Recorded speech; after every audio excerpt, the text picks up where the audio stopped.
to another episode. Welcome, farewell fans. I am hoping that y'all having a great year and you're having a phenomenal day.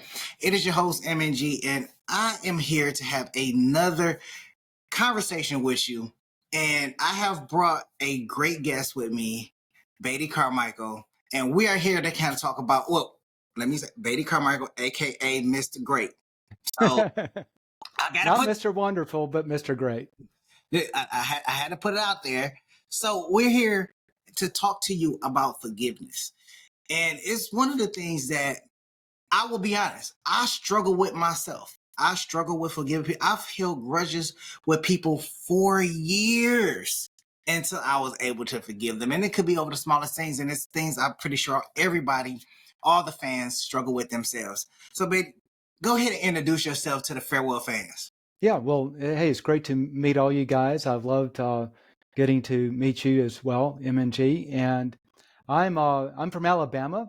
I'm actually a business owner by training and by vocation. But a few years back, I started to really delve into this idea of forgiveness, the impact to our health, and seeing some remarkable results when people forgive and things that they've been dealing with just kind of disappear. So, in a very short nutshell, that's who I am.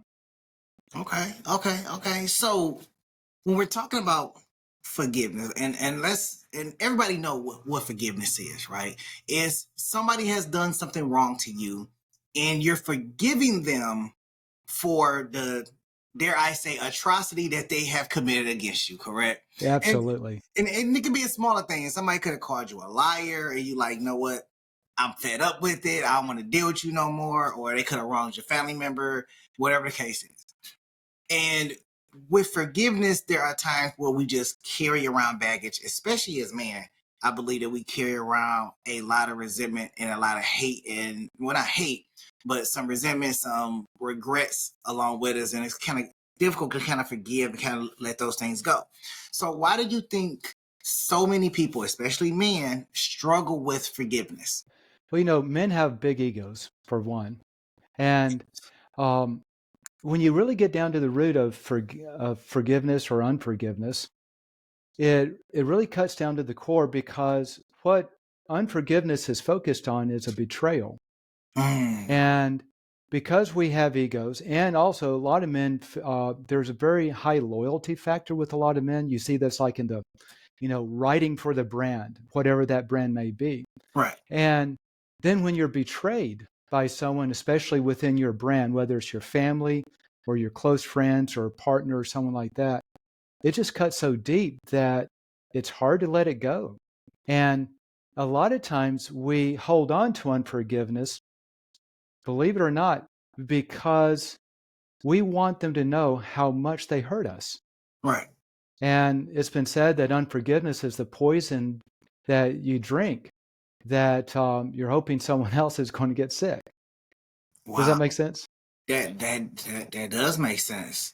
So, and let me make sure that I'm grasping it correctly. So basically, you're saying that we have this brand, or just like brand loyalty. There are just certain people or aspects that you deal with over and over and over again. Certain people you rock with, but then when they betray you, it's hard to forgive that betrayal. Yeah, real hard. So imagine this. Let's just do a quick scenario. Let's say that you are a small child, 7 years old. By the way, many of the unforgiveness that we hold on to goes back to early childhood, because there's something about early childhood. You're with your loved ones, or those who are that you count yourself closest to, and they're the ones that if something happens, you run to them, whether it's your mom or your dad or your grandparents, whoever it is. So imagine now that you're that 7-year-old child, and a bully comes up and says, MNG, you're ugly and I hate you. Well, you don't care much about that, because you could care less about him, right? There's no relationship there. But now, what if it's your mom? MNG, you're ugly and I hate you. Now, your mom is part of your tribe. It's the one that you look up to. It's the one that you raise to and that you love. and now you've been betrayed. Yeah. That's why it cuts so deep. And when it cuts deep, it's hard to let it go because there's something in the way our mind's set up that we keep replaying certain things. And every time we replay something in our mind, it creates what's called a memory tract. It's a bunch of electronic neurons that go back and forth. And every time we play it over and over again, it's digging that memory tract deeper and deeper, like I'll call it almost like a grave, but it's like a rut. And then once it gets in place, it's hard to get that memory out of it because now it's kind of gotten down in a rut. Right. And so that's kind of what's going on. And that's why the betrayal is so much, because it's someone that you really care deeply about.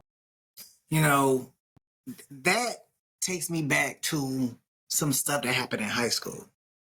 Now, I'll be honest, okay? I broke a code. Okay. The dress code. We broke it. Well, trust code, bros code, whatever code you want to call it. Yeah. So I broke, this infamous bro code, and me and a friend fell out. All right. So, and we were really close. We were close in 9th grade. We were close in 10th grade. But 11th and 12th grade, we wasn't as close because, I betrayed him. Now, I'm not going to say what code I broke. We just going to say I broke the code. Yep. And one of my very close friends, I consider him my best friend. I consider my brother. And because I did that, and I take full ownership of it, because I did that, what ended up happening is that we fell out and, we no longer talked, right? And even when, I seen him like later on in the years, there's this level of regret. There's this level of, non-association, and everything, right? Yeah. Because I betrayed this person, I'm pretty sure that there is a level of unforgiveness that is there.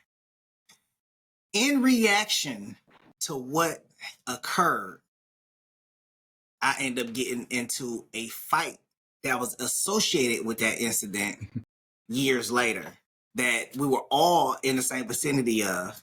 And, we all was in this altercation. And from this altercation, I also felt betrayed, and that created this distance. And never have I seen this person and say, you know what? I forgive you for the altercation that occurred, and I do apologize for what happened. Because one thing is for certain is that, and agree with me, or let me know if I'm wrong, that men have difficulties apologizing. A lot more than women. Absolutely. Have difficulties apologizing. So, when I seen this guy later on in life, I didn't apologize for what happened in high school.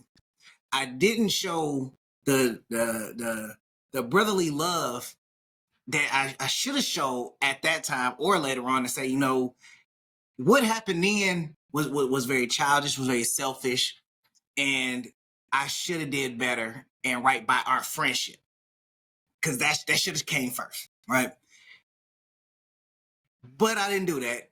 Lost a great friend in the process. And sometimes I even found myself reminiscing on like, what could have been if we would have stayed friends? Where would we have been? Because some people, whether they know it or not, you have influences on other people. And whether it's a positive influence or a negative influence, sometimes, that influence is great and is beneficial. But regardless of the case, I still haven't forgiven that person for the altercation that, we had so far as the fighting. And I'm pretty sure that even though, it's 20 years later, 20 years later, I'm pretty sure it may not be on their mind, but I'm pretty sure it resides somewhere rent free in the back of their mind. Like, dang, like that really did happen. Yeah. When you think of the days of high school. So I'm here to say that it is difficult for me to, one, apologize as well as forgive people especially those that have betrayed me, and especially for those that I consider to be in my circle and did something to break that trust or break that confidence. And, it's just hard to forgive. It's interesting because you bring up a lot of interesting things with unforgiveness and its impact, because what happens a lot of times is we hold a grudge and we don't forgive and we don't think it really does anything bad. But think about what's just happened. Whatever trust that you betrayed, you severed a friendship. And then because you didn't, I'm assuming you mentioned something about feeling regret towards it. So Yeah. you may not have forgiven yourself. And if you haven't forgiven yourself, you're not free to approach the other person and ask forgiveness from him. And so now what this does is it builds a wedge. And it was a one-time incident, probably. Yeah. And that if you look backwards and say, why in the world did I do it? A lot of times these things that we do that creates a problem, maybe it's a perfect storm of a lot of little events that all culminated in that one spot that in a normal circumstance, you wouldn't have done it. And so you can flip the coin and say that person who hurt me, let's say if I'm your friend or your ex-friend now, I could probably look back and see maybe a chain of circumstances that just culminated into a perfect storm. There's probably things in my life that I go, gosh, I regret doing things too. And it'd be real easy for me to want to forgive you, especially if you showed contrition, if you came and asked it. But because we don't forgive, at that moment, it's now 20 years later, and it's creating ripple effects. There's not only a distance between who could have been a really great friend for life, there's been a fight, there's other relationships, I'm sure, that have been damaged, Yeah. and it continues on. And so it's like dropping a pebble in a smooth pond. The ripple effect goes on and on and on until you can stop it. And that's just the relationship. There's a whole nother health side of unforgiveness that I want to get into, because it's really amazing what it does health-wise. And just talking about that, if you think about other aspects of impact, just like you said, using the same analogy, throwing a pebble in the water and looking at the ripple effects, right? Yeah. Now, anybody that has ever skipped rocks or anything like that know that if there is another object in the water, that water is in turn, that object in turn cause disruption in that ripple effect, right? Yep. So think about that situation and think about all the other people that it impacts as well in that same scenario, right? So if we take the same scenario, because that happened, then they go and tell their friends, or they share the conversation with their friends about what happened. That in turn causes a perception on me. Yep. From their perception, they're pawning their perception off of me on the other people. Okay. From my perception, I'm going to tell people, and I'm pawning off my perception of what I think of the situation on the other people. So now what's happening is because now two people are going and pawning off the perceptions of what they think of the situation or the person is on other people. That could also have its negative effect, because depending on if the situation was different, that could bring other people into a whole new altercation because of that first initial ripple effect. Yeah. So we're talking about the unexpected cost, right? The what's the military term? The collateral damage. Yeah. Yes. This is the collateral damage. And think about the immense cost. So let's talk about, with unforgiveness, your lifelong love partner, whether you're married or not, you can split apart. Your business partner, you can destroy a business. Yes. You have a key employee and there's unforgiveness somewhere there. And now your business takes a spiral down. You have your personal relationships and your different friend groups, and now those get poisoned through unforgiveness. I mean, these are just the outside external impact to our lives from one little thing, because as a man especially, we're not willing to say, I'm sorry, will you please forgive me?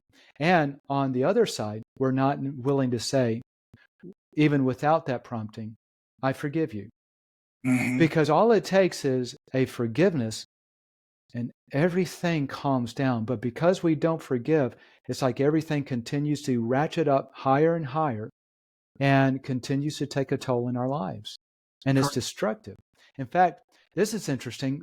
Some of the psychiatrists will say that, will share, and there's been studies and research on this, that probably 60%, as much as 60% of a lot of our chronic illnesses and pain have an underlying root of unforgiveness and bitterness. More than 60% of divorces have an underlying root of unforgiveness and bitterness. And so we start to see this total destruction in our lives, and yet we have no clue that it's tied to that one event back in my life Mm-hmm. that I just haven't forgiven, because I don't think it hurts anyone else. Here's a good visual. Imagine that I have a really good friend, and he comes up, he has a knife, and it's dirty, full of bacteria. And for some crazy reason, he comes up and slices me right across the shoulder, all the way deep to the bone. And it hurts. And I scream, ow! And I go and I pound on him and I cuss him out and I start to attack him. And he runs away laughing. Mm-hmm. So now I feel betrayed. I have two hurts: a physical hurt, but also the heart hurt, the emotional hurt of the betrayal. Well, because I'm so upset and because the betrayal was so deep, I choose not to clean the wound. All I do is put a bandage on. I'm going to be a tough man, and I'm going to act like nothing happened, like everything's okay. So I bandage it up and I put on a shirt and I go about life. Now, what's going to happen if I never clean that wound? It's gonna get infected. It's going to get infected. It's Probably going gonna, to yeah. start to almost, it'll become gangrene. It'll Mm-hmm. start to poison my arm, then poison my whole body. If I'm not careful, it will physically kill me. So if left untreated, these are the repercussions. So now watch this. I wrap it up. This happened just the other day. You don't know anything about it. I'm going through life trying to be all happy and stuff. You and I are good friends, and you come up and say, hey, baby, it's good to see you. And as soon as you touch that sore spot, it's a trigger spot, Mm-hmm. because you don't know that I'm sore and that it hurts. But as soon as you do that, I'm going to lurch out at you. I'm going to yell at you. I'm going to pound you. I'm going to cuss at you. And you're going to go, whoa, bro, chill out. And now I've hurt you and you go away pissed. Our relationship is damaged and you're so pissed. You can't believe, because I'm your good friend. And the next person comes up, hey, MG, good to see you. Shut up. And now the ripple effect, one relationship after another. Why? Because I failed to clean it. Yeah. What forgiveness does is allows you to clean that wound and let it heal. So now you can hit me as hard as you want. No trigger. Yeah. You're absolutely right. So knowing all of that, how can we encourage more men to see forgiveness as a strength rather than a weakness? Yeah, I think the first thing let me ask you a question. So Yeah, you're a strong man, probably a little bit headstrong if you're like most men, and right? definitely, And so definitely. you get cancer. Are you going to say, I'm a tough guy, I'm not going to go to the doctor, or are you going to go to the doctor? I'm gonna go to the doctor And why is that? Does it show because weakness, or is it the right thing to do? I want to see more years. No, Ah, I wouldn't say it's. I wouldn't say it's about strength or weakness in that point. It's more so.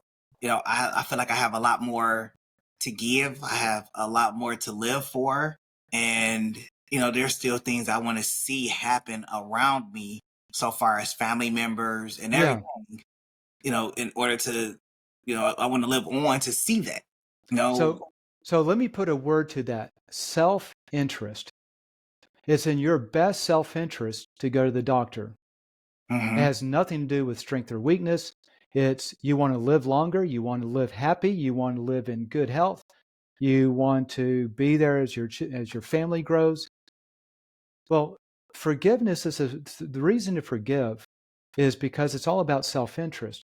See, we think that unforgiveness is holding that other person accountable. But really, let me get, if you take just the relationship damage out of the picture, let Yeah. me share what unforgiveness actually does. And this is especially the deeper rooted the unforgiveness, the more this happens. Someone hurts you really, really bad, Mm-hmm. and you hold on to it. What happens is it keeps your body in a stress mode, a fight or flight mode. Because as soon as someone does something that hurts you, your first step is you're angry and the adrenaline rush comes and you're ready to fight or flee. That's what your body's doing. It's revving up it secretes adrenaline, and then it also secretes cortisol. And cortisol is designed to support your body in the fight or flight mode long term. So it does basically three different things. Number one is it starts to uh, it holds on to it takes all your non-essential functions and starts to depress them, so Mm-hmm. that all your energy can go to the most essential, which is alertness and muscle and speed and ability to take shock while you're in the fight. Okay, so the Right. things that you don't really need, one of which is creating white blood cells called leukocytes. It starts to suppress your leukocyte production. Now, that's fine if you're in a short-term fight and then you leave. But when you don't forgive, your body stays in this fight or flight mode year after year, slowly wearing it down, and increased cortisol production and persistent production starts to decrease your white blood cells, which is your immune system. So as your immune system starts to get depressed, then you're much more susceptible to any little disease that comes. When it comes, you're more susceptible to really falling hard into it. So someone gets a little cold and you get a tremendous cold. Someone gets a little bit of flu and yours is tremendous. You can't ward off these sicknesses and diseases, so you start to become sickly. The other thing that starts to happen with this is with your lower immune system, then you have things like rheumatoid arthritis and fibromyalgia, which are all autoimmune systems, and this exacerbates those. So that's the first thing. The second thing increased cortisol production does is it says, okay, I've got to prepare the body to sustain fight or flight. So what that means is we need more energy and we need a place to store it. So now you're hungrier for carbohydrates. You're going to eat all kinds of sugary foods, and then it's going to store it in fat.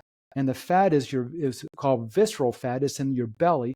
So now you start to gain weight, and as you're gaining weight, two things happen. Number one, because all this fat is wrapping your organs. This is your kidney, your um, uh, your stomach and your intestines and your pancreas and all these things. Then what happens is you're now at an increased risk of diabetes Mm-hmm. and an increased risk of organ failure. Mm-hmm. All of this from unforgiveness. But then the third thing that it does is it inhibits the production of serotonin. Cortisol inhibits the production of serotonin and dopamine. These are the feel-good hormones.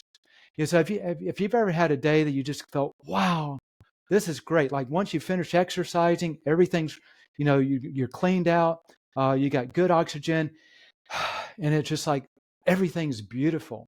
Well, when you suppress dopamine and serotonin, you're always now depressed.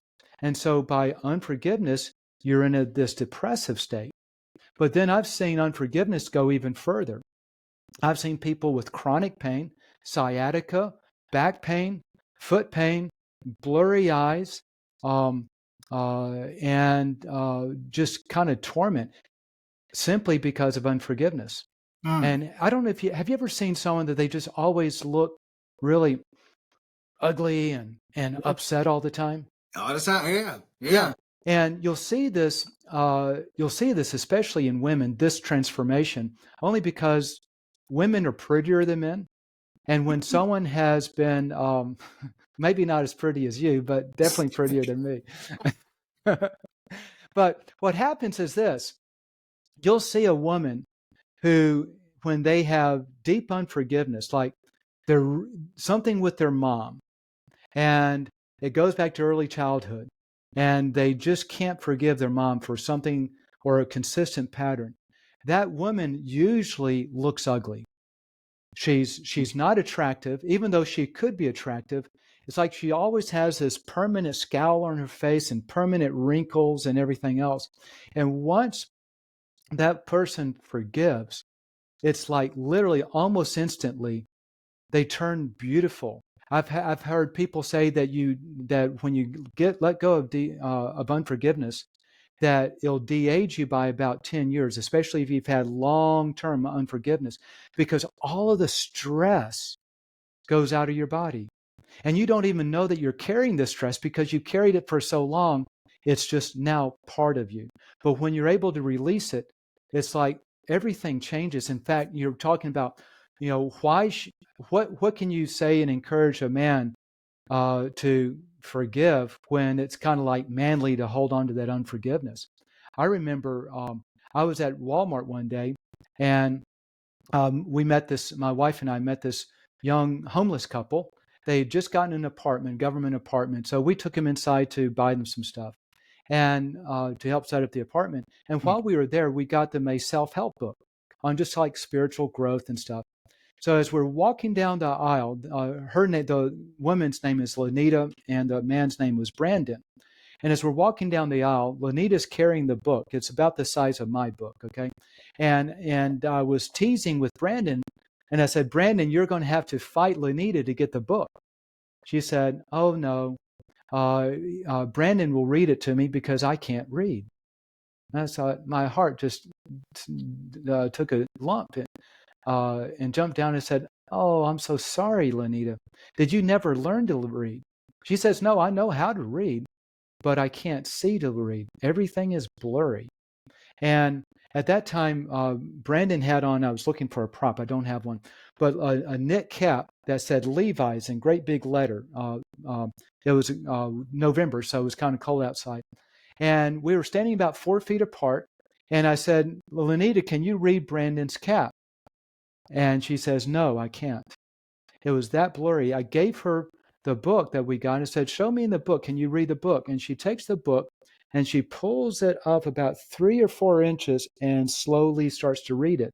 So why are you doing that? Because it's too blurry. So watch this. I asked her if she had unforgiveness for anyone. She said yes. She said, my ex-boyfriend had grabbed me by the back of my head on my hair and pounded my head over my face over and over again into the side of the dresser and busted out all my teeth. And she grinned, and there was no teeth, front, top, or bottom. And I said, would you be willing to forgive him? And she said yes. So I led her into a very short, statement of forgiveness. I forgive John for what he did. And literally, this is no kidding. And I've got some of this stuff, not this one, but things similar to this documented on video. But in less than 10 minutes, she could not only read Brandon's cap, but I held the book open about 4 feet away and she could read it perfectly. In other words, something was going on with unforgiveness that was blocking her eyesight from reading. When I was doing a on-camera testimonial with someone else that I work with at an addiction recovery center, because I use the same approach, forgiveness being the number one key, and then there's some other things. And I was about to do this on-camera testimonial. Her name is Sherry, and I was having her sign the waiver release, the talent release that says you can use my talent. Yeah. And she said, well, I can't see it because I keep having to get more powerful reading glasses. Right now I'm at 4.5 and I forgot my glasses.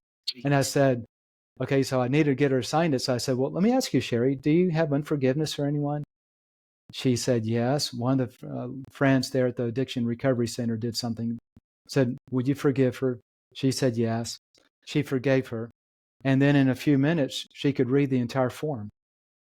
Another example, I go to church, and one of the friends at church has been suffering with sciatica pain running from her neck all the way down her back and into her hip. And it's been for years. and something happened, and I told her that sometimes pains and things like that are tied to unforgiveness, and is there anyone that she holds unforgiveness towards? And she did, and she forgave that person, and in a very short period of time, all the pain had gone. She even texted me like 3 or 4 weeks later, said, "It's still gone. I keep expecting it to come back, but it hasn't." And even for me, I exercise. You can't tell. I'm kind of a wimpy exerciser, but I just stay fit, right? And I carry dumbbells or little barbells, whatever, little 5-pound weights. And earlier, I was moving some furniture and I pulled the ligaments in my right thumb, and it really hurt. Hurt so bad I couldn't even lift the 5-pound weights. Holding a glass like this would be impossible. And it was a sharp shooting pain. And if you have you ever had ligaments pulled, Yeah. MMJ? Okay, it's painful, and it takes about 6 weeks at least for them to heal. I was less than 1 week in this, and I thought, this feels almost like maybe the type of thing that happens with unforgiveness. So I started thinking back, and I'm kind of religious, so I say, God, if there's someone I need to forgive, who is that? And flashed across my mind. Now I'm 59 years old. You'll never guess it. I know I look like When you get 25, but I'm 59. And what flashed through my mind was something that happened when I was 7 years old. My mom and my grandmother were talking. I came down the stairs and I wanted to ask my mother something. I kept trying to interrupt. And my grandmother said, "Oh, shut up, baby." And that hurt me. And so I forgave my grandmother. She's long dead. She's been dead almost 20 years, maybe. But I forgave her on that. And I wake up the next morning and I can grab anything. All the ligaments totally healed. I'd go, lift heavy weights. I would just hold on to something like this where I have to grip it really hard with my thumb just to test it. And I couldn't get my thumb to hurt. When the day before, just a little touch on gripping anything. So why should a strong man want to forgive? Because it's in your best self-interest. It does nothing to that other person, whether you forgive or not. You don't have to reconcile. A lot of times someone did something to us, like I remember, and so sorry for so many these stories being women, but you're fine. um, I remember when I was teaching this at the Addiction Recovery Center, the first time I was doing this a few years back, and talking about unforgiveness. And part of the steps in forgiving is you have to have compassion on someone. And this girl raised her hand and said, "But Mr. Carmichael, I was raped by 4 men. How can I have compassion on them?" And that's a really good comment, right? A really good question. It And is. sometimes we've been hurt so bad by someone that we've carried this unforgiveness for so long, and we don't see how we could ever forgive them because what they did was so wrong. But back to your question, you forgive not because you're weak. You forgive because it's in your best self-interest to. The same reason you go to the doctor if you have cancer, because literally unforgiveness is a cancer. It's a type of cancer that, not the technical cancer, but it's a type of thing that is in you, that grows and continues to overtake everything until it destroys your life. Why would you not want to get rid of it? Why wouldn't you want to lift that burden off Yeah, of your shoulders? yeah. Now, how do you define a difference between forgiving and forgetting? You don't forget, but the difference is when you think back on it, your heart is no longer triggered. Like, Mm. I remember going through, I had a very close friend of mine. He was my key employee. And we had something come up, and we agreed verbally. This was during the crash of 2008, 2009, if you remember that, the credit crunch. It became the great recession of our time. And we were about to go out of business. And the only option is either fire people to stay in business or everyone takes voluntary pay cuts. Mm. So we agreed. He and I were the highest paid people. So we both took decent sized pay cuts. Then at the end, a couple of years later, he comes back and he says, I have a contract and you owe me all this money. I said, well, no, we agreed differently. No, we didn't. I never said I would do that. And so now he's stabbing me in the back. We go to court essentially, and he lies under oath. And I'm flabbergasted because the judgment was in his favor and not in mine, because all we had was a verbal commitment on how we're going to handle this that was very clear, and it hurt me deeply. And going through that whole process, my my business was spiraling down at the time of the court. I was almost about to go bankrupt, lose everything in my life, everything I've worked for. And it was really tough, and I had a lot of bitterness toward him. But we made it through, and I was able to forgive him. And even today, I can see him and be friendly with him, say hello, and my heart never gets triggered because I can remember what he did to me that was wrong. But I no longer carry the emotion that's tied to the fight or flight and the anger that tears me up. So that's the difference between forgiving versus forgetting. You never forget, but you don't keep dwelling on it. But whenever you think back on it, it's you think back on it like someone looking at it from the outside that was never a part of it. Because what forgiveness does is it severs that cord of you being a part of it emotionally. So now you can look at it objectively and say, oh yeah, this guy screwed me.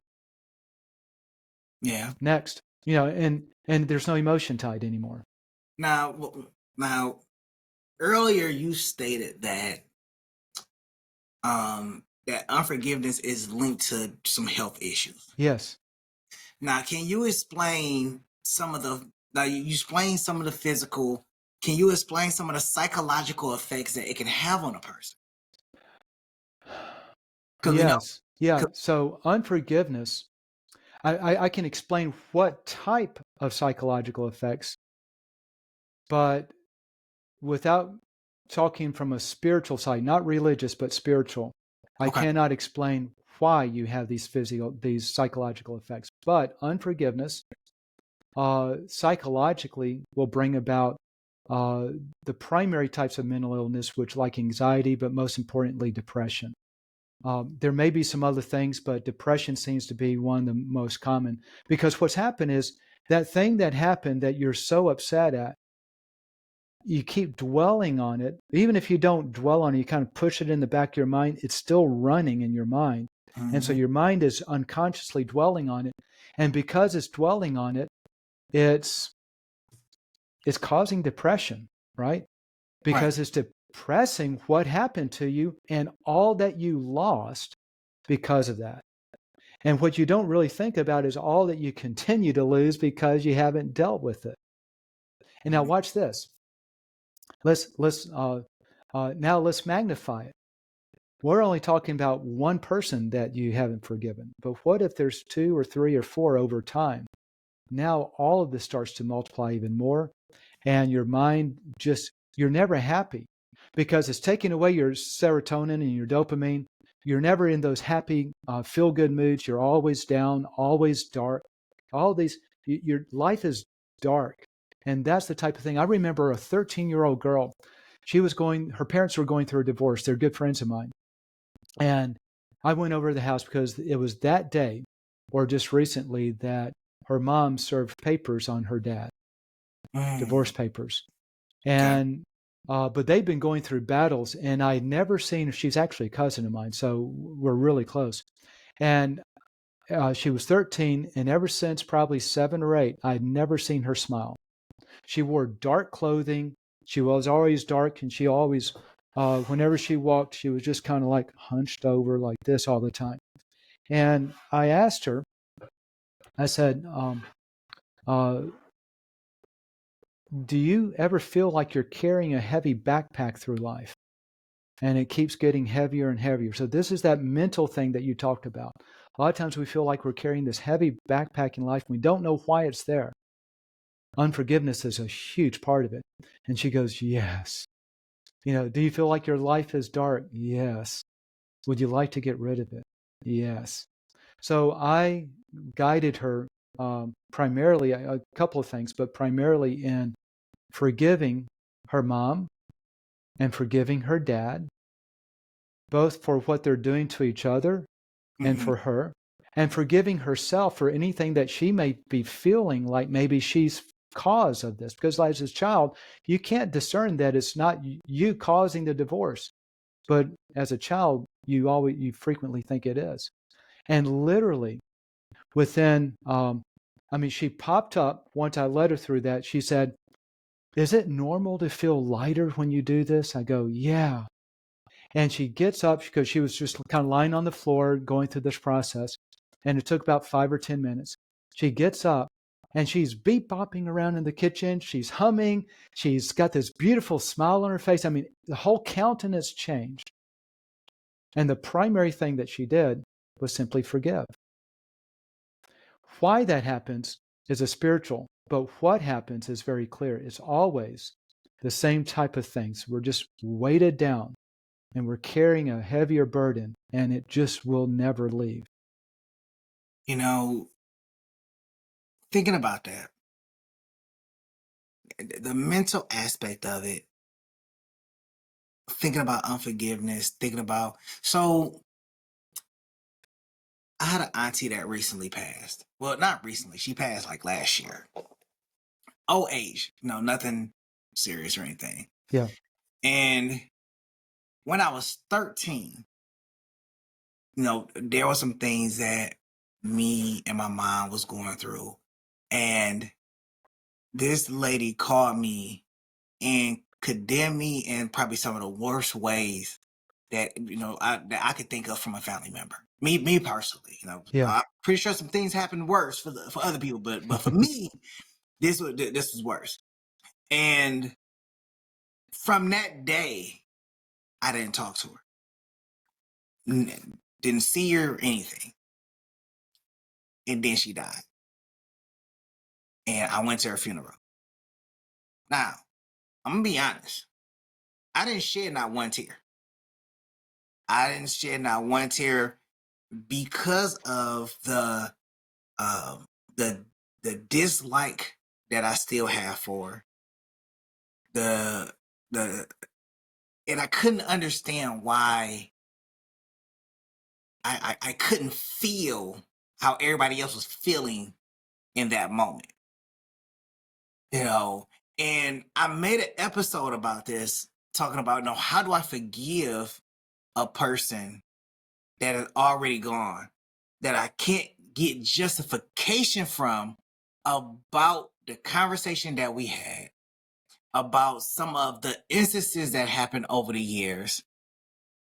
Why can't I have those answers? No, why didn't I get those answers? Why wasn't there ever a chance to have that conversation to get those answers? And some of it probably could have happened at any point in time over the course of 20 years, 20, 25 years. But it didn't. Not at all. And I found myself in a position where it's like, do I continue to hold on to this? Or do I just go ahead and forgive and move on with my life and leave it at that? Because why am I still holding on to a grudge for somebody that is no longer here? Can I ask you a question on that? Sure. There are two questions. Why would you choose to hold on to a grudge? Because the verbiage and action of this person created some separation from, like, I'm always impartial to people. They're neither good or bad to me. They're neither on my good side or my bad side. And except for like those that are in my circle. So for certain people, I'm just impartial to, if we talk, we talk. If we don't, we don't. Yeah. And this was one of the people that I was impartial to, but they put their nose in a situation that didn't belong to them. And some of the words and statements that they made, I could not ignore. So I think the question I'm asking a little bit more is, you were saying, should I go on and forgive her, or should I hold on to the grudge? And my question is, what is the value of holding on to the grudge when you can simply release it? I don't know, because maybe if I get back to the if I get to the afterlife and I see him, I can thoroughly have all the words that I need to have with Yeah, him. right. So now I'm not pointing this. I'm not specifically asking you on this. This is really kind of the big question for the listeners is, when we have unforgiveness, why? In Right. other words, what are we hoping to accomplish by holding on to a grudge? Do we somehow feel, and this is, I think this may put some words in how most people feel. I feel that if I forgive her, then I'm approving what she did. Mm. Does that make sense? Hey, that sounds about right. Yeah. That's kind of hitting it on the head there. So now here comes the next question. What is it that you believe is important in asking her questions, if you could, to understand why she did what she did? So, because I think it's just a natural curiosity of why would you say the things that you said to a 13-year-old that had no control over a situation? And if you knew why, would that make it easier for you to choose to forgive? It would. Okay, good. So, Now we're getting somewhere. Okay. Now we're saying that we have unforgiveness. If I can connect some dots real quickly, we have unforgiveness because we usually think the worst of why they did that action to us. But if we could understand why and it made sense, maybe it'd be easier to forgive. So the unforgiveness is actually tied to the feeling somewhere that that person intentionally hurt me. But if I knew that they did not intentionally hurt me, then it'd be easier to forgive. Let me give an example. Let's say that I walk up to my wife and I walk up to her and I've got these really strange eyes mhm. like this. And I come up and I wham, oops, about to break my lamp, slap her right across the face and leave a great big red mark as I do.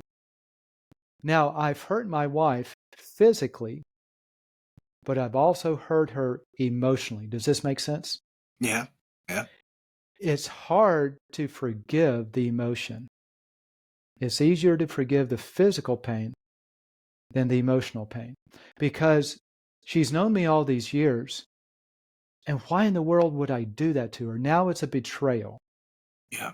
But watch this. Let's replay the same scenario. And she saw out of the corner of her eye a gunman with an AK-47 pointing at me, going like this. Go hit her, right? She sees the motion, and I come up with these strange eyes, and I slap her just as the same thing. I slap her. But now she could see the circumstances behind the slap. Mhm. At that moment, the pain on the cheek is just as bad. It still hurts, but there's no pain in the heart. There's nothing to forgive because she knows it wasn't me driving the slap. It was the masked gunman forcing me to. Does this make sense? Makes sense. So this starts to get into, how do you forgive? Can I kind of shift the topic and move into how do you forgive Go ahead. as we're in this? So what happens a lot of times is we have to understand that there's more than what meets the eye. And I'm going to use a couple of props. This will maybe make some sense. I know you're not supposed to wear a vest and short sleeves, but it's hot right now. Be my guest. Yeah. So this vest is what I call the vest of circumstances. These are the circumstances in my life that have shaped me, and the circumstances that may have happened very recently. Okay. So when you look at me, you're actually looking at who I am, but there's something that's also there, and that's all the circumstances in my life. So let's say that I grew up in an alcoholic home. My mom or dad drunk. And when they didn't drink, they were a wonderful person. But as soon as they started drinking and getting drunk, they totally changed. And I was afraid to even be around them. Okay. And I learned from them that the way you handle stress in your life is just go get drunk. Drown out your sorrows. So that's how I got raised. And then you're 7 years old. I'm one of your parents. I'm either your mom, your dad, your grandparent, whoever it is that's that significant parent figure in your life. And I'm always pretty loving, kind. You see this problem in my life every now and then I'll get drunk and you just kind of stay away. But one day I come in and I've come in late from work and I'm stone drunk and I do something that hurts you really bad. And so now I put on the jacket of hurt. And now whenever you look at me, all you see is the hurt that I did. And so you can't forgive me because whatever I did was so bad and so wrong that there's no way you can approve what I did. But to forgive me, you feel like you're approving what I did to you. And so there's now this permanent break. I want to forgive, but what you did was so bad that I can never forgive what you did. And that's how we phrase it a lot of times. So what you have to do, if you want to forgive that person who hurt you, and it doesn't matter whether they're living or dead. My grandmother had died many years back, and as an adult, I understand what happened. I was trying to interrupt, and they were having a serious conversation. But as a child, I can't understand that because everything I see is just only what I see and feel. So to forgive me as your parent figure, first thing you have to do is you have to separate my jacket of hurt from who I am. And you put the coat of hurt away from me.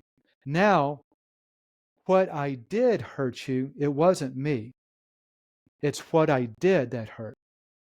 But you're wanting to forgive me. You're not forgiving what I did. You're only forgiving me. And sometimes then, now simply separating the hurt from the person makes it easier to finally forgive. But then there are other things like what happened with you and your aunt.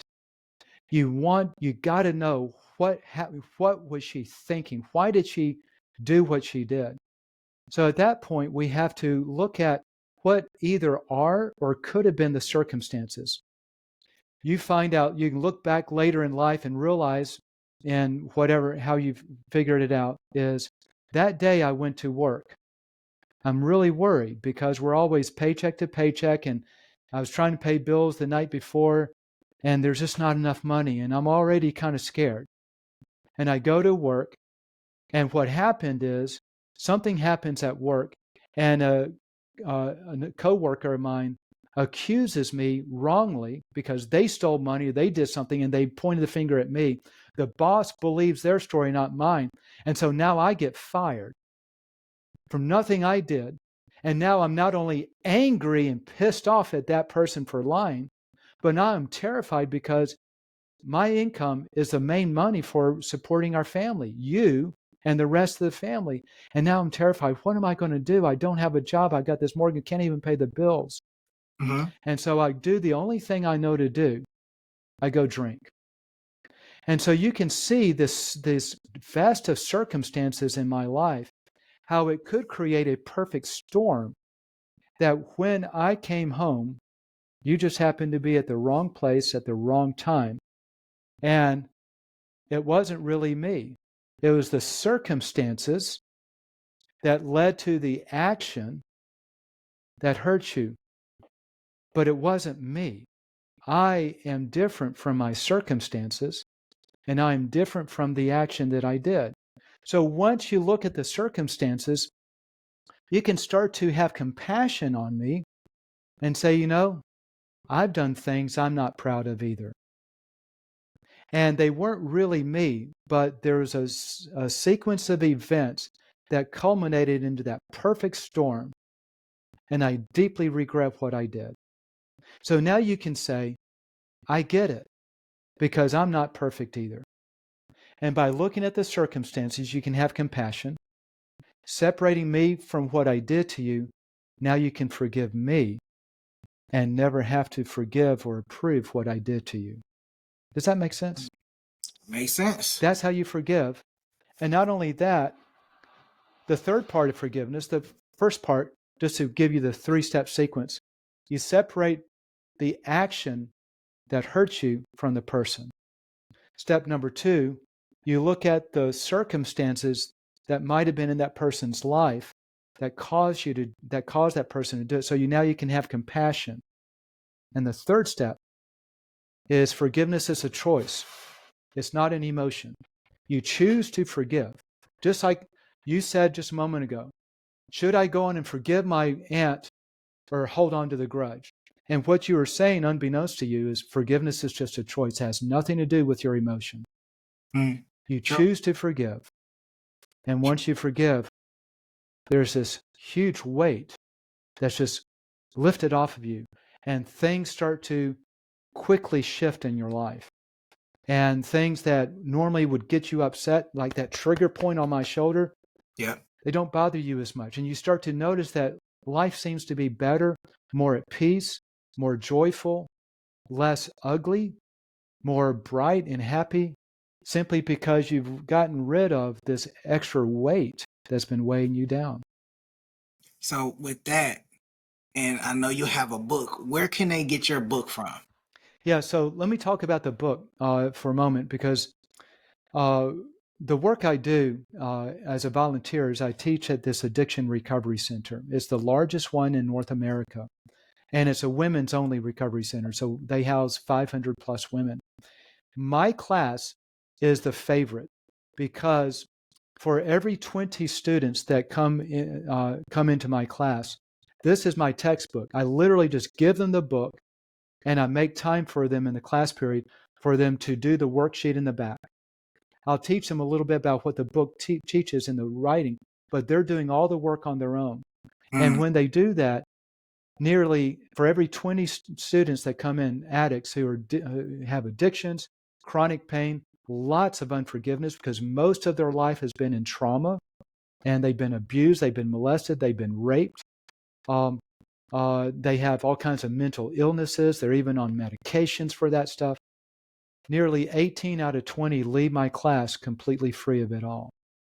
And I, after teaching it, I then put it in a book called The Prayer of Freedom for those who are in video. See if I can get this lined up. The Prayer of Freedom.